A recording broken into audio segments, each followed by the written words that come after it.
반갑습니다. 한대보고 수학을 담당하고 있는 문유진입니다. 네, 저는, 네, 저는, 네, 이렇습니다. 네, 전직 선생님 출신이고요. 네, 그래서, 선생님 출신이라 유리한 거는 그냥 시험 출제되는 어떤 시스템을 안다는 거 정도 좀 알고 있는 정도고요. 네, 지금 이제 개인 학원 운영하고 있고, 지금 SNT에서 한대보고 수학 1학년을 전담하고 있습니다. 네, 자료 보시면 아실 테니 이거는 빨리 넘기도록 할게요. 지금 시간이 많이 지체돼가지고. 네, 지금 현재 이런 뭐 앞부분 두 분 선생님께 많이 들으셨겠지만 지금 현재 등급제가 이렇게 많이 바뀌었죠.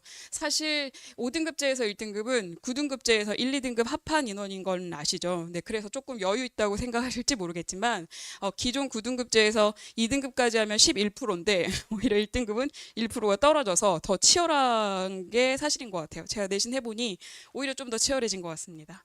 지금 이 349명이라는 인원은 작년 5월까지만 해도 352명이었는데 저희 아이들 이번에 성적표, 등수표, 꼬리표 다 나왔거든요. 거기에 총 인원이 349명으로 찍혔더라고요. 그래서 그걸 비례해서 그걸 가지고 이제 추정한 인원입니다. 제가 프로필 다음에 바로 이 페이지를 띄우는 이유가 있습니다. 사실은 요즘은 한대부고의 대치권에서 정말 많이 가거든요. 여기에서.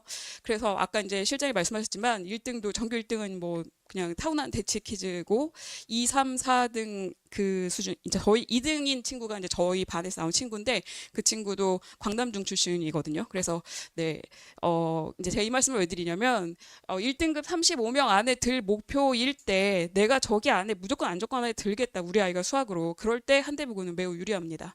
그러니까 제가 비교를 해드릴게요.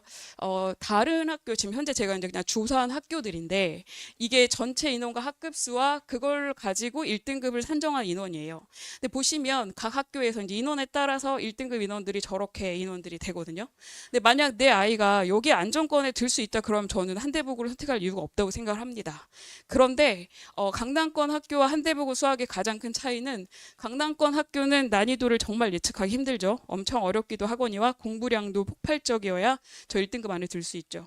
심지어 이 강남권 학교에서 저 10% 아이들은 10%랄 땐 굉장히 많은 것처럼 느껴지시겠지만 실제로 인원을 띄워놓고 보면 결코 많은 인원이 아니에요. 내 아이가 저기 1등급 안에 정말 완전히 완벽하게 안정권에 들 수 있을 것인가를 한번 고민을 해주셨으면 좋겠고요. 뭐 이거랑 비교했을 때 아까 한대부고는 1등급이 이제 35명 정도 되는 학교인데 그래서 이런 것들을 비교해 보시고 수학 성적으로 어찌 보면 전략적으로 한대부고를 선택해도 될까가 가늠이 나야 될 것 같습니다. 그래서 한번 제가 띄워드려 봤어요. 어, 사실 이제 5등급제에서 가장 궁금한 게 물론 언론에서도 많이 얘기를 하겠지만 실질적으로는 1등급 안에 들지 않으면 학교에서건 대학에서건 사실 눈여겨봐주지 않습니다. 심지어 아까 강남권 학교의 어떤 이런 인원 꼭 1등급이 아니어도 2등급까지도 괜찮겠지라고 생각을 하실지는 모르겠지만 실제 그 현직에서 사정관 하고 계시는 분들 얘기를 들어보면 2등급과 일반고에서 2등급으로 인서울에 좋은 대학을 간다. 굉장히 많이 어려울 것이다라고 예측을 많이 해주거든요. 네, 그래서 일반고에 가서 1등급 아니면 뭐 각 과목별로 뭐 2등급까지 조금 갈 수 있을지 모르겠지만 그렇게 일반고를 가서 그런 상위권을 노려서 좋은 대학을 노릴 것이냐 아니면 정말 특목 자사고를 가서 2등급 안에 들어서 이제 특목 자사고는 죽어도 2등급 안에 들어야 되는 상황인 거죠. 이 2등급 안에 들어서 특목 자사고의 네이밍이나 아니면 뭐 어떤 그런 혜택을 노릴 것이냐 그걸 정말 잘 고민하셔야 될 것 같아요. 사실 수시로 갈 때 블라인드 처리가 되기 때문에 그 수시 성적만 보고 어떻게 입사관들이 특목고인지 아닌지 알 거냐 궁금하시잖아요. 근데 비교하는 방법이 그 아이들의 그 생기부를 보고 과목을 쭉 봐가지고요. 입사관들이 같은 학교일 것 같은 생기부를 추립니다. 그 추려서 이런 커리를 가진 학교가 이 학교일 거구나라고 예측을 하거든요. 그래서 그 이 학교에서 이런 등급이면 이 입사관들 입장에서는 추측이 가능합니다. 그래서 만약에 특목고를 뭐 외고나 뭐 외고를 간다 뭐 이러면은 2등급 안에 무조건 들어야 되고 그래서 1등급이 확실히 안에 못 들겠고 내 딸은 문과고 그러면 외고를 가는 게 훨씬 유리합니다. 근데 그러지 않고 그냥 일반 자사고로 가겠다 하면 네. 일반고에서 2등급, 3등급 하는 거, 일반고에서 1등급, 뭐 간혹 2등급 합해서 토탈 뭐 2점대 초반보다 자사고에서 그냥 안정적인 1등급을 받는 게 저는 훨씬 유리하다고 생각합니다. 근데 다른 자사고랑 한대부고랑의 차이를 또 알아야 될 텐데요. 수학에 있어서의 한대부고의 강점은 매우 명확합니다.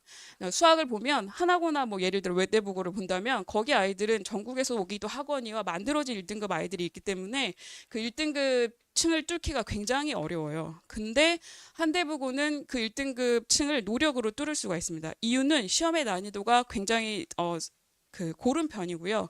아주 높지 않고요. 노력으로 뚫을 수 있는 난이도의 시험을 내주십니다. 그래서 다른 과목과는 달리 수학은 예측도 가능하고 대비도 굉장히 용이한 학교입니다. 시험 문제가 심화 문제의 양이 많지가 않습니다. 보통 보니까 뭐 숙명여고 같은 경우도 뭐 모의고사 몇 문제 뭐 앞뒤로 한 장짜리 뭐 프린트된 모의고사 문제 한 8, 7문제 내주고 거기에 유사한 문제를 낸다. 뭐 이렇게 해서 막 킬러 문제 있잖아요. 29번, 30번 문제. 사실 아이들 29번, 30번 문제 모의고사 장소에 가서도 막 15분, 20분씩 푸는데 이제 그런 거를 변형해서 내신에 내기도 하고 막 그러시거든요.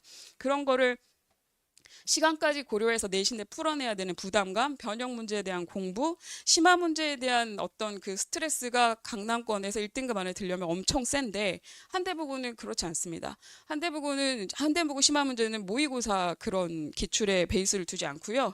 철저하게 선생님들이 창작하시고 창의 문제로 내십니다. 심지어 수업 때 본인들이 가르친 내용을 잘 변형해서 내시거든요. 그래서 막 기염을 토할 정도로 그런 창의 막 그런 심화 문제가 아니고요. 굉장히 선생님들 입장에서 보면은 너무 예쁘고 너무 교육적으로 바른 심화 문제들을 잘 내십니다. 그래서 아이들도 도전해 볼 만하고 틀린 것도 아이들 스스로도 납득이 갈 만한 그런 심화 문제를 내십니다. 즉 돌려 말하면 풀 수 있는 심화 문제를 낸다는 거죠. 그리고 개념을 활용한 심화 문제를 많이 내기 때문에 중상권의 공부를 탄탄히 한 학생들이면 1등급 안에 안정적으로 들 수 있습니다. 예를 들어 어느 정도 개념을 활용한 심화 문제를 내시냐면요. 그게 함정이라고 보기보다는 이번 기말고사 때도 저희 반에서 이제 저희 반 인원 중에 1등에서 5등까지의 아이들 중에 앞장에 있는 4번을 다 틀렸습니다. 신기하죠? 앞에 4번에서 틀린다고 뭐 자기들도 채점하면서 틀릴지도 몰랐는데 그게 명확하게 개념을 이해하고 있지 않으면 모르는 깜빡 실수하고 할 수 있는 그런 문제를 내십니다. 그게 꼭 이번만 그러냐? 그렇지 않아요. 작년에도 이런 비슷한 경우가 시험마다 꼭 있었거든요. 그래서 하위권 아이들이 1번에서 8번 안에서 갑자기 6번, 7번의 개념에서 흔들린다거나 4번 개념에서 흔들린다거나 이러면서 한두 문제를 날려먹어요. 근데 그게 나쁜 게 아니라요. 교육적으로 보면 당연히 옳고요. 그렇게 해서 그런 문제들에도 변별력을 낼 수 있다는 게 사실 저는 존경스럽게까지 할 정도로 문제를 잘 내십니다. 그리고 뭐 킬러를 변형해서 막 풀지도 못하는 우리 학교 시험지 이래요. 이런 건법 문제도 잘 내지 않으시고요. 강남권 보면 진짜 막 상위 한 14명 정도는 80점대고 나머지는 막 60점, 70, 50점대로 초토화되는 그런 시험 많이 나오거든요. 강남권은. 근데 그런 비교육적인 시험 문제는 아닙니다. 한대부고는. 그래서 대비하기가 매우 용이하고 아이들도 수학에 대해서 감정적으로 막 이렇게 막 격한 마음을 갖거나 그러지 않으면서 좀 뭐라 그래야지 한편으로는 편안하게 그리고 노력하면 좀 할 수 있겠구나라는 느낌을 가지고 공부를 할 수 있습니다. 그래서 본인의 자녀분의 성향이 만약에 이런 성향과 맞다 하면 한대부고 가서 잘 공부할 수 있어요. 등급도 잘 낼 수 있습니다. 그리고 출제 경향은 교과서나 부교재를 철저하게 이 교과서 부교재 중심으로 하시고요. 정말로 아무리 탈탈 털어봐도 시중에 도는 그 모의고사 막 킬러 변형 문제는 한 문제 그래 이게 비슷하다라고 억지 부릴 수 있는 한두 문제도 있을까 말까 하고요. 시험이 쉽게 나오면 부교재하고 싱크로율이 80%까지 올라갑니다. 그 80%라 하면 그러니까 한 70% 까지는 한 60%까지는 숫자만 진짜 바꾼 그런 문제들이 많이 나오고요. 나머지 40%가 이제 이런 문제 저런 문제를 조금씩 좌우가 되는데 정말 쉬울 때는 한 80%까지도 이건 무조건 부교재 문제야라고 분류를 할 수 있는 문제가 생기고요. 나머지 20%로 좀 상위권과 등급을 가르시는 것 같습니다. 그리고 이제 22문제 좀 바뀌었어요. 작년 2학년은 20문제였는데 1학년 때부터는 이제 22문항으로 바뀌어서 선택형, 그러니까 저희 때로 보면 객관식 문제죠. 객관식 문제 17개, 그다음에 단답형, 그 주관식인데 단만 다는 형태 있잖아요. 그래서 단답형으로 5문제를 출제하십니다. 지금 3번 시험 다 그러셨고요. 선택형 문제 17문제는 다른 학교처럼 16번, 17번이 가장 어렵지만 그 16번, 17번보다도 중간에 6번, 7번, 10번, 11번, 뭐 아까 말씀드린 4번 이렇게 심리를 흔드는 개념 심화 문제를 냅니다. 그래서 사실은 전반적으로 아이들은 그 학원 선생님들이 보면 매우 쉬운 문제일 수 있지만 전반적으로 또 아이들은 너무 쉬웠다라는 말은 안 나오는 이제 그런 문제입니다. 그리고 저 단답형 5문제 중에 끝 2문제는 7점짜리 2문제고요. 그 끝 2문제 바로 앞 문제가 6점짜리 문제거든요. 그 점수는 지금 3번 시험 다 고정적으로 유지를 해주셨어요. 근데 그 3번의 시험에서 1등의 만점자는 없고 뭐 1등인 학생이 그 7점짜리 2문제 중에 하나는 다 틀립니다. 그러니까 만점자가 없고 7점짜리 하나 틀려서 93점대 뭐 이렇게 나오던가 이제 그 1학기 중간 첫 시험에서 1등은 저희 제자였는데 그 제자는 7점짜리 2개를 다 맞았는데 객관식을 뭐 3점 몇 점짜리 하나 틀려가지고 그럼 네가 1등일 것이다 했는데 이제 만점자 없이 그 친구가 1등하고 이런 경우였거든요. 근데 이제 기말고사 때는 모두들 다 7점짜리가 2개씩 나가는 상태에서 시작했고 이번 중간고사는 7점짜리 2개 그러니까 6, 7, 7 이렇게 있었는데 전교 1등은 6점, 7점 2개를 못 풀었더라고요. 그래서 1등이 87점 이 정도 나오고 이제 2등이 저희 아이였는데 2등 저희 아이는 7점, 7점, 3점 몇 점 아까 그 앞에 있는 4점짜리 그렇게 틀려서 2등을 하더라고요. 그러니까 그런 점수대가 2등 또는 1등을 한다고 생각하시면 됩니다. 이번 시험의 난이도는 어려웠어요. 1등급 컷이 64.5였어요. 네, 1등급 컷이요. 근데 이제 속으면 안 되시는 게 1등급 컷은 꼴등 점수예요. 그쵸? 1등급 꼴등 35등 점수고요. 근데 1등급 컷이 64.5고 2등급 컷은 54점이었어요. 매우 낮죠. 근데 1등급 아이들도 컷의 점수가 있는 아이들은 거의 없고요. 1등급도 다 70점, 아까 말씀드린 것처럼 7점짜리 2개 날려 먹으면 86점부터 시작하잖아요. 86점에서 객관식 한두 개 더 틀렸느냐가 1등에서 5등까지의 분포예요. 그러니까 5등까지의 점수가 80점대고 나머지 아이들은 다 70점대 다 몰려 있어요. 1등급 아이들이. 이제 그 30명 중에 그리고 이제 한 4, 5명 아이들이 그 60점대 컷에 걸려서 이제 그렇게 1등급이 되는 분위기인 거죠. 그런데 정말 막 기염을 토할 만큼 어려웠느냐? 그게 아니라요. 이 친구들이 그 1학기 때보다 그 부교재 싱크로율이 낮아진 거예요. 뭔가 좀 이렇게 낯섦이 좀 들어간 거죠. 그러니까 이제 좀 당황하고 마음이 좀 심리적으로 흔들리고 하다가 전체적으로 이렇게 평균이 낮아진 그런 케이스였습니다. 평균이 52점 정도 되는 시험이라고 하거든요. 이번에는 그랬었어요. 근데 이제 그렇게 지금 이제 난이도도 또 한대부고는 되게 정직한 게 난이도도 또 대부분 이렇게 합니다. 1학년 1학기 시험은 쉽진 않지만 중상, 그다음에 1학년 1학기 기말고사는 살짝 어렵게, 그다음에 2학년 1학기 중간고사는 매우 어렵게. 이게 작년과 올해가 정말 똑같고요. 선생님들이 똑같아서 그런 게 아니라요. 이제 아이들의 공부의 어떤 흐름이나 이제 기운들을 따라서 그렇게 가는 것 같고, 1학년 2학기 마지막 시험은 매우 쉽습니다. 이유인즉 뭐 이제 등급도 조절해야 하거니와 내용 자체도 쉬울 수밖에 없고요. 그 준비 기간이 길어서 아이들도 공부를 많이 해서 전반적으로 쉽게 또 체감 난이도도 아이들이 그렇게 높다고 느끼진 않더라고요. 네, 이제 이런 분위기의 시험입니다. 지금 제가 말을 굉장히 편안하게 하죠. 난이도에 대해서. 근데 이게 정말로 현대부고의 현실이에요. 근데 만약에 제가 막 영동고, 진성고, 경기고 이런 학교를 붙들고 이렇게 내신 경향을 분석하면 이렇게 편안하게 말 못하거든요. 공부해야 할 양도 많고 시험의 난이도도 어렵고 이러는데 한대부고는 전혀 그렇지 않습니다. 그래서 저희들 제가 이제 시험 기간에 한대부고는 준비를 할 때 전체 내신 대비 횟수가 적으면 12번, 많으면 16번까지도 나오는데 이제 그 시험 시즌에 따라서 횟수를 세우면 그렇게 나오는데요. 16번 정도 될 때는 아이들을 4턴을 시험 범위 전체를 4턴을 돌릴 만큼 그렇게 좀 난이도에 있어서 여유가 있습니다. 만약에 학교 시험 매우 어려우면 그렇게까지 못 돌리거든요. 심화 문제를 많이 푸느라고. 근데 이 학교는 그런 학교가 아니어서요. 얼마든지 뭐 중학교 때 어떤 다져진 그런 실력 말고 지금 오늘 이후부터 준비한 실력으로도 얼마든지 뚫을 수 있는 시험입니다. 그거는 제가 보장을 할 수 있습니다. 이제 보면 자체 교재가 정말 자체 교재. 저는 이제 대비를 할 때요. 자체 교재 사용하고 개념이 센 학교라는 걸 알기 때문에 개념 정리 지루하리만큼 철저히 하면서 수업을 하고 있습니다.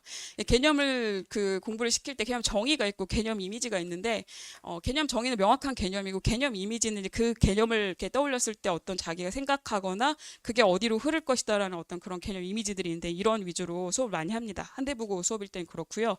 이건 한대부고 수업이 아니라 첫 수업일 때 항상 그렇게 이제 좀 꼼꼼하게 개념 설명을 하는 편입니다.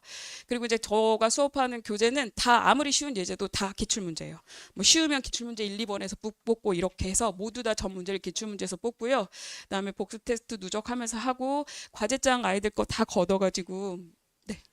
네. 과제장 다 걷어서 제가 맞은 문제 틀린 문제 모두 다 네, 첨삭을 다 합니다.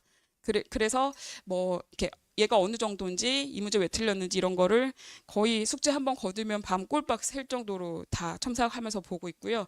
그다음에 문항도 다 영상 촬영해서 오답 그 질문 개별적으로 못하는 친구들은 선생님 보낸 영상 봐라 이렇게 다 관리를 해주고 있습니다. 그다음에 수업 후에 일요일 날 제가 또 직접 클리닉 하기도 하고요.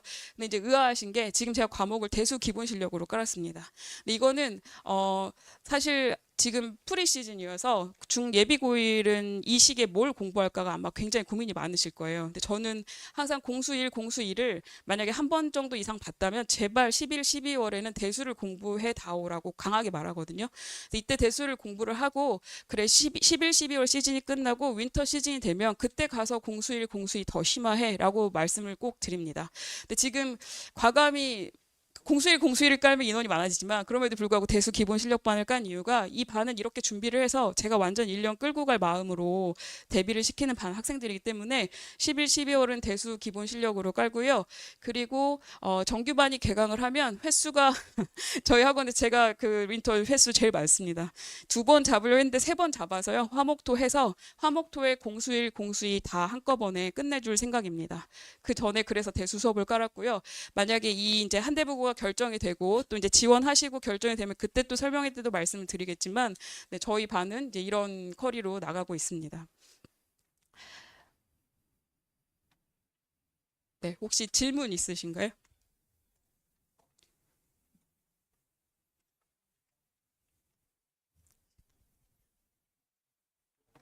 몇 시예요? 네, 네, 네. 네. 꼭 이제 제가 좀 말씀드리고 싶은 거는 대수 수업에 대한 강조예요.